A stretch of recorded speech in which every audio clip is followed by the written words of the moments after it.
ശബരിമല വിമാനത്താവളത്തിന് സ്ഥലം ഏറ്റെടുക്കുന്നതിനായുള്ള field survey നടപടികൾ ഇന്നു മുതൽ ആരംഭിക്കും. റവന്യൂ വകുപ്പിന്റെ പ്രാഥമിക വിവരശേഖരണം പൂർത്തിയായി. വിവരങ്ങളുമായി കോട്ടയത്ത് നിന്ന് ടോബി ജോൺസൺ ആണ് ചേരുന്നത്. Toby, good morning. ആ പ്രദേശത്തുള്ളവർക്കും സമീപ മേഖലയിലും ഒക്കെ വലിയ വികസനം ഉണ്ടാക്കുക, അതുപോലെ തന്നെ തീർത്ഥാടകർക്ക് ഏറെ സഹായകമാകുക എന്നൊക്കെയുള്ള രീതിയിലേക്ക് ശബരിമലയും ആ മേഖലയും മാറാൻ പോകുന്ന ഒരു പദ്ധതിയാണല്ലോ. അപ്പോൾ അതിനുവേണ്ടിയുള്ള ഫീൽഡ് സർവേ നടപടികൾ ഇന്ന് ആരംഭിക്കുകയാണല്ലോ, അല്ലേ?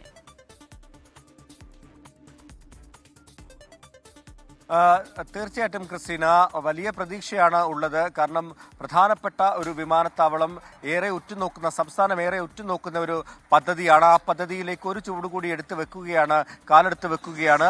എന്തായാലും ഫീൽഡ് സർവേ നടപടികൾ കഴിഞ്ഞ ഒരാഴ്ചയ്ക്ക് മുമ്പ് ആരംഭിക്കുമെന്ന് പറഞ്ഞിരുന്നുവെങ്കിലും അത് തുടങ്ങാൻ സാധിച്ചില്ല. കാരണം ഈ ഭൂരേഖകൾ സംബന്ധിച്ചുള്ള വിശദമായിട്ടുള്ള ഒരു പരിശോധന ആവശ്യമാണെന്ന് ഈ നിയോഗിച്ചിട്ടുള്ള ഒരു സ്പെഷ്യൽ ടീമിനെ സർവേക്കായി നിയോഗിച്ചിട്ടുണ്ടായിരുന്നു.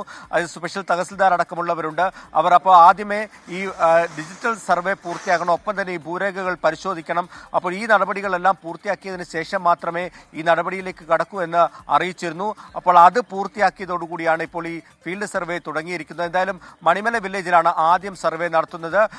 ഏകദേശം 1039 ഹെക്ടർ ഭൂമിയാണ് ഇതിന് വേണ്ടത്. 916 ഹെക്ടറോളം ചെറുവള്ളി എസ്റ്റേറ്റിന്റെ ഭാഗമാണ്. അപ്പോൾ ഈ പ്രദേശമെല്ലാം തന്നെ സർവേ നടത്തിയ ശേഷമായിരിക്കും ഈ നഷ്ടപരിഹാര പാക്കേജ് അടക്കമുള്ള കാര്യങ്ങളിലേക്ക് നിശ്ചയിക്കുന്നതിലേക്ക് കടക്കുക. എന്തായാലും ഈ ഉടൻ തന്നെ എത്രയും വേഗം തന്നെ ഈ ഫീൽഡ് സർവേ നടപടികൾ പൂർത്തിയാക്കാൻ സാധിക്കുമെന്നാണ് ഈ പ്രത്യേക സർവേ സംഘം അറിയിച്ചിട്ടുള്ളത്. ക്രിസ്റ്റീന, ശരി. ടോബി ജോൺസൺ ആണ് കോട്ടയത്ത് നിന്ന് വിശദാംശങ്ങൾ നൽകിയത്.